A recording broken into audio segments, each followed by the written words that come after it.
మహాత్మా జ్యోతిరావు పులే జయంతి సందర్భంగా ఘన నివాళులు. భద్రాచలం పట్టణంలోని ఛాంబర్ ఆఫ్ కామర్స్ భవనంలో సామాజిక విప్లవకారుడు మహాత్మా జ్యోతిరావు పులే 199వ జయంతి సందర్భంగా జేఏసీ నాయకుల ఆధ్వర్యంలో ఘనంగా నివాళులర్పించారు. ఈ సందర్భంగా పలువురు నాయకులు, కార్యకర్తలు మహాత్మా జ్యోతిరావు పులే చిత్రపటానికి పూలమాలలు వేసి ఆయన సేవలను స్మరించుకున్నారు. సమాజంలో సమానత్వం, విద్యా విస్తరణ, వెనుకబడిన వర్గాల అభ్యున్నతి కోసం మహాత్మా జ్యోతిరావు పులే చేసిన కృషి చిరస్మరణీయమని వక్తలు పేర్కొన్నారు. ఆయన ఆశయాలను నేటి తరాలు ఆదర్శంగా తీసుకుని సామాజిక న్యాయం సాధన కోసం కృషి చేయాలని పిలుపునిచ్చారు. ఈ కార్యక్రమంలో ముర్ల రమేష్, కొడాలి శ్రీనివాస్, తమ్మళ్ల వెంకటేశ్వరరావు, చింతిరాల రవికుమార్, బొలిశెట్టి రంగారావు, సరేళ్ల నరేష్, లకావత్ వెంకటేశ్వర్లు, పెద్దరాజు రమణయ్య, వీరభద్రం, బాలయోగి, ఇమ్మడి నాగేశ్వరరావు తదితరులు పాల్గొన్నారు.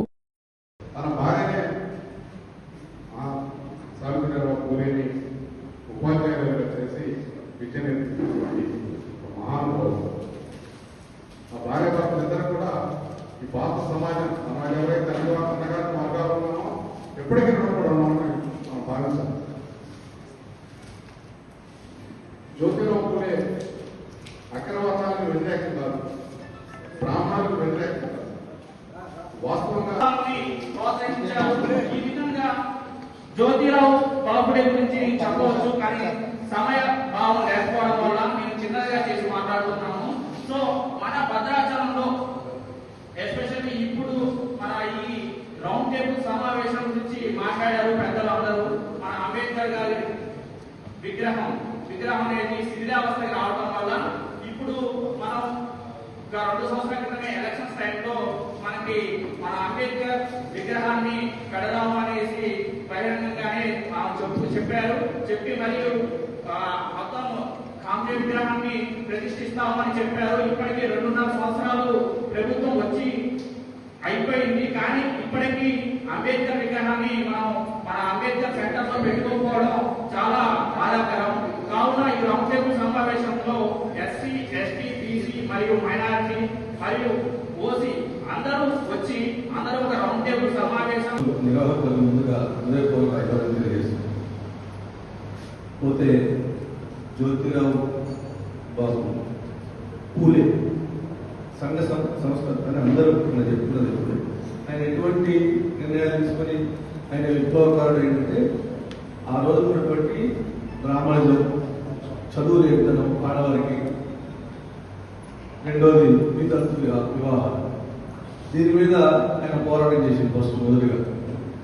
ఆ రోజు ఉన్నటువంటి ఇప్పుడు చెప్పారు మన టీవీ గారు, ఒక బ్రాహ్మణ పెళ్లికి సోదరుడు తీసుకెళ్ళాడు, చేస్తే అక్కడ ఇస్తూనే పడ్డాడు. కారణం ఏంటంటే ఆయన శూద్రుడు అని దాని ఉద్దేశం చెప్పుకొచ్చారు. ఇది వాస్తవంగా అక్కడ ఆయన ఒక చదువుకున్న మేధావి కాబట్టి ఆయన అక్కడ దాన్ని తీసుకొని అక్కడ జరుగుతున్నటువంటి అక్కడ బ్రాహ్మణులు జరుగుతున్న అన్యాయాన్ని ఆయన పోరాటం చేశాడు. ఏంటి అక్కడ 75 సంవత్సరాలు 80 సంవత్సరాలు ఉన్నటువంటి వృద్ధులు కూడా అమ్మాయిని వివాహం చేసుకొని ఏదో 10 సంవత్సరాలు 20 సంవత్సరాలు కాపులు చేసి చచ్చిపోతే ఆ వితంతురాలకు మళ్ళీ పెళ్లి చేయొద్దు, ఇంట్లోకి బయటకు రావద్దు, ముఖం ఒప్పడద్దు, తెల్లగుడ్డలు వేసుకొని ఇళ్లలోనే ఉండాలి, ఎవరికి ఒప్పడదు. ఎంత అన్యాయం చూడండి. ఈ అన్యాయం చేసిన ఎవరు? మేధావులు అని చెప్పబడి ఆ పెద్దలు బ్రాహ్మణులే.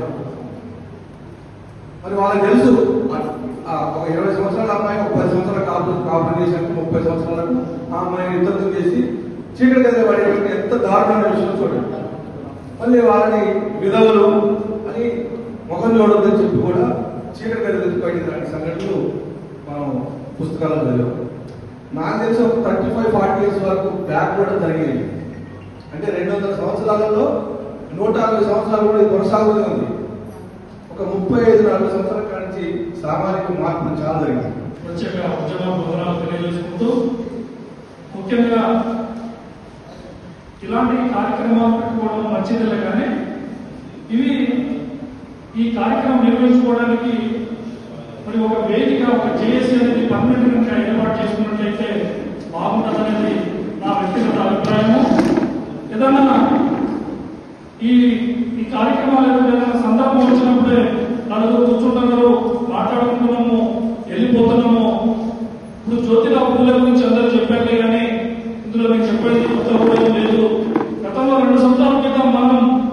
ఈ అభివృద్ధి గిరిజన భవన్లో ఇదే అంబేద్కర్ గారి విగ్రహం గురించి అందరం మాట్లాడుకున్నాము. ఆ రోజే విగ్రహం ఇస్తామని చెప్పేసి అన్నారు. ఆ రోజు అందరూ పెద్దలతో మాట్లాడుకొని వెళ్ళిపోయాడు. వెళ్ళిపోయిన తర్వాత ఇందులో పాత కమిటీ కొత్త కమిటీ అని చెప్పేసి ఇందులో మా పేర్లు లేవు అని చెప్పేసి ఇందులో కొంతమంది ఆ విగ్రహాన్ని పెట్టకుండా కాలయాపన చేశారు. నేను అనేది ఏంటంటే ముఖ్యంగా ప్రతి జిల్లాలో కానీ మండల హెడ్ క్వార్టర్లో కానీ నియోజకవర్గ హెడ్ క్వార్టర్లో కానీ వేరే రోజు భద్రాచలం పట్టణంలో ఛాంబర్ ఆఫ్ కామర్స్ బిల్డింగ్ నందు ఎస్సీ ఎస్టీ బీసీ మైనార్టీ వర్గాల ఆధ్వర్యంలో మహాత్మా జ్యోతిరావు పులే 199వ జయంతి ఉత్సవాలు ఘనంగా నిర్వహించుకోవడం జరిగింది. ఈ రోజున జ్యోతిరావు పులే గురించి మనం స్మరించుకుంటున్నామంటే ఆనాడు ఉన్నటువంటి సమాజంలో ఉన్నటువంటి రుగ్మతల కోసము ఆయన పోరాడము, అలానే ప్రతి ఒక్క వ్యక్తి కూడా చదువుతో మాత్రమే అభివృద్ధి సాధ్యమవుతుందని చెప్పని ఆ యొక్క చదువుతోటి సామాజిక న్యాయం కూడా సాధించవచ్చని చెప్పని ఆ రోజున పూనుకుని ఆ యొక్క ఉద్యమం ప్రారంభించడం జరిగింది. సుమారు 200 సంవత్సరాల నుంచి కూడా జ్యోతిరావు పులే గురించి ఒక సిద్ధాంతాల గురించి మనం స్మరించుకుంటున్నామంటే ఇది ఎంత మహత్తరమైనటువంటి సిద్ధాంతం మనం అందరూ అర్థం చేసుకోవాల్సిన అవసరం ఉంది. కాబట్టి రానున్న కాలంలో కూడా ఈ యొక్క జయంతి ఉత్సవాల్ని ఎస్టీ ఎస్టీ బీసీ మైనారిటీ వర్గాలు పూర్తి స్థాయిలో నిర్వహించజెప్పని తీర్మానించడం జరిగింది. అలానే మొట్టమొదటిసారిగా ఇల్లును చక్కదిద్దిన సమాజం చక్కదిద్దిన సందంగా జ్యోతిరావు పులే గారు మొట్టమొదటిగా ఆయన భార్యని విద్యావంతులు చేసి సమాజాన్ని బాగు చేయాలనే ఉద్దేశంతో మొట్టమొదటిసారిగా పాఠశాలలు పెట్టి భారతదేశంలోని మొట్టమొదటి ఉపాధ్యాయులుగా సావిత్రిబాయి పులేని పెట్టడం జరిగింది. అటువంటి పరిస్థితుల్లో అంటే ఇంటి నుంచే మనం మార్పు అనేది సాధించగలమని చెప్పిన ఉద్దేశంతో ఆయన సమాజాన్ని మార్చాడు, దేశాన్నే మార్చగలిగిన పరిస్థితి వచ్చింది. కాబట్టి ఆయన యొక్క ఆశయాలు సాధించడమే ఈనాడు ఆయనకి ఇచ్చే ఘనమైన ఇవ్వాలని చెప్పని మేము కోరుతాను. అదే సందర్భంలో రెండో అంశం కూడా ఈ యొక్క రౌండ్ టేబుల్ సమావేశంలో చర్చకు రావడం జరిగింది. రేపు 14వ తారీఖున జరిపేటువంటి అంబేద్కర్ జయంతి వర్ధంతిని కూడాను ఘనంగా అన్ని వర్గాల ప్రజలు ఐక్యంగా చేయాలని చెప్పని అనుకోవడం జరిగింది. అదే సందర్భంలో చారిత్రక నేపథ్యం ఉన్నటువంటి భద్రాచలం పట్టణంలో అంబేద్కర్ గారి విగ్రహము శిథిలావస్థకు ఉంది. ఆ యొక్క ప్రాంతంలో కాంస్య విగ్రహాన్ని ప్రభుత్వమే నిధులతోటి ఏర్పాటు చేయాలని చెప్పని కూడా మేము ఈ సందర్భంగా డిమాండ్ చేస్తూ ఉన్నాం.